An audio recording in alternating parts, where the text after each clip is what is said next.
portrait feel dreamy, poetic, like it carries a soul of its own. Maybe you think you need to be super professional to achieve that, but I don't think so. In today's video, I'll show you how I paint this ethereal muse in oils step by step, and I also share a little sketchbook study I did during my break time, and if you stay with me till the end, I'll reveal a simple secret that helps me bring that soft, glowing magic to my every portrait. I start by covering my white canvas with a wash of burnt sienna, leaving the center blank, which I will paint the figure later. This immediately makes the composition clearer. With the darker surrounding, your eyes will naturally focus on the main subject. And from here, I block in the light and shadow shape of the figure. Instead of drawing outline, I prefer this method because even at the beginning, the subjects start to feel three-dimensional. In this first stage, I focus on keeping the separation of light and dark very clear. No need to worry about the detail yet. Once you have strong foundation, adding details later becomes much easier. One thing I learned is to slow down with the initial layer. Take time to really observe the reference. Notice the color variation, the values before diving. Then I mix paint gradually, creating small mixture along the way and place each stroke with intention instead of rushing to cover a large area at once. Building a painting layer by layer, stroke by stroke, allows me to play with the colors and feel them unfolding. And for me, this process is beautiful itself, so there is no need to hurry the finish line.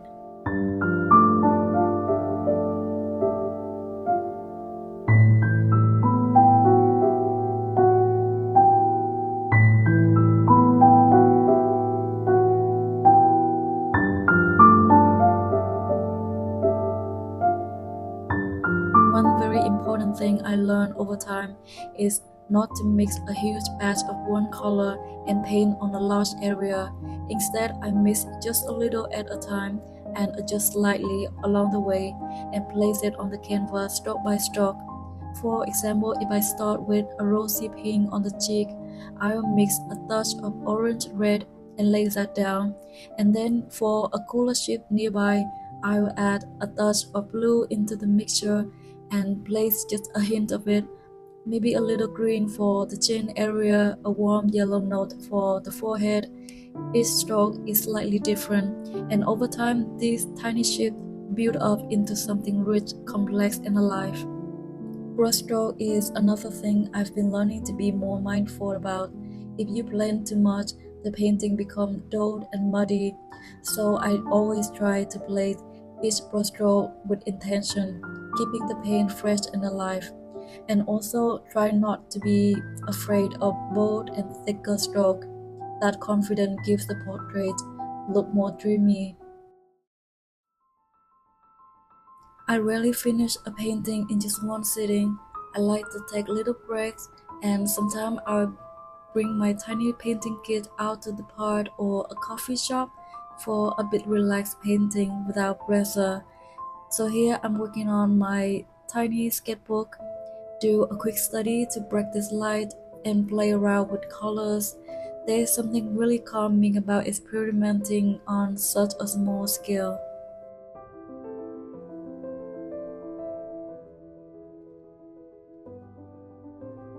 I'm especially fascinated by the way sunlight dances across people outdoor, casting subtle shadows and glowing highlights.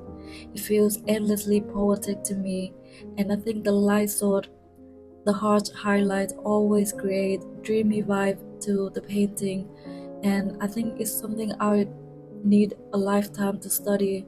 And this quick light study, even in just a small sketchbook, always give me fresh idea to bring back into the portrait when I return. And let me tell you one important secret I've learned. Don't get too caught up in technique or stressed about making everything perfect. I think that I say it in my every single video. Of course, technique matters, but if you focus only on rules, the painting can start to feel stiff. What really brings a portrait to life, I believe, is when you stay calm, patient, and a little playful. Let your intuition guide your brush. Feel the colors, enjoy the stroke, allow your own mood and soul to slip into the painting. That's what makes it dreamy, natural, and most important, it's truly yours.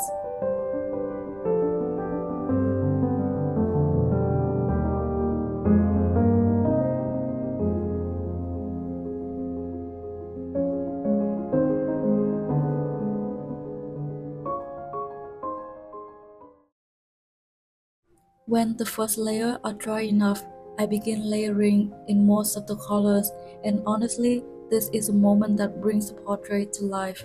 It's like the soul of the painting slowly emerging from the canvas. Skin is never just one uniform color. If you look closely, it's full of tiny variation influenced by blood flow, light and shadow.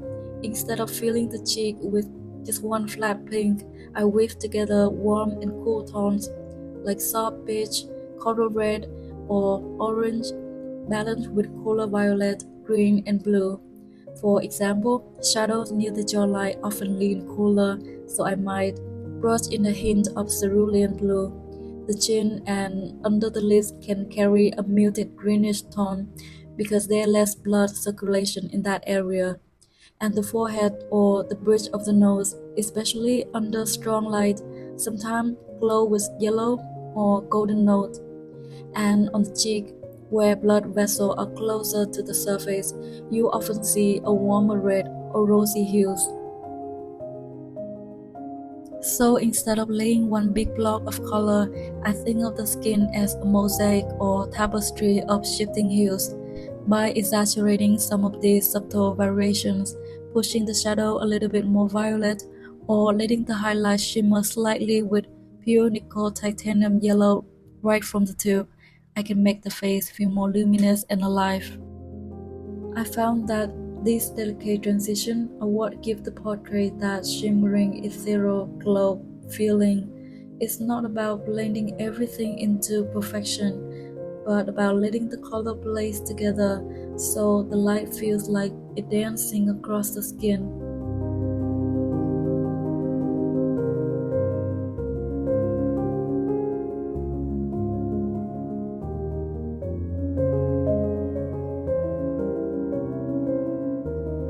This day I start reading Color in Light by James Gurney.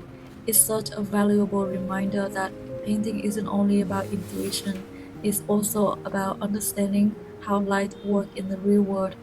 This book teaches me how every light source shapes the subject and the mood. For example, sunlight creates clear, warm highlights and cool shadows, and while candlelight or lamplight make colors softer and more intimate, and how reflected light bounces from nearby surfaces, and how that subtle glow can completely transform the feeling of a face or a scene. Once the face is done, I've moved to the surroundings, hair, clothing, and background. Here I try to avoid over detailing. Instead, I keep the edges soft and blurry so the whole mood stays dreamy.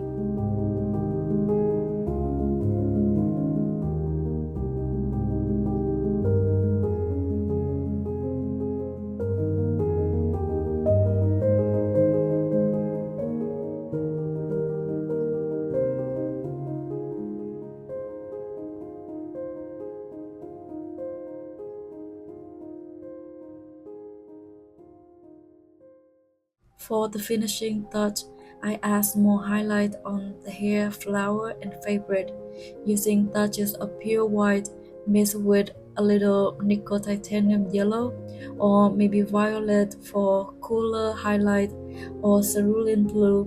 I try to capture the sparkle of sunlight across the scene. It's like the muse is dancing in the sunlit meadow, surrounded by glowing air.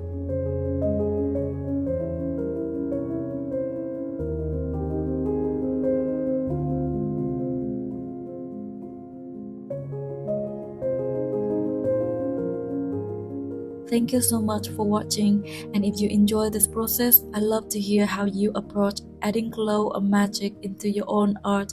Don't forget to subscribe if you like to see more painting journeys like this one.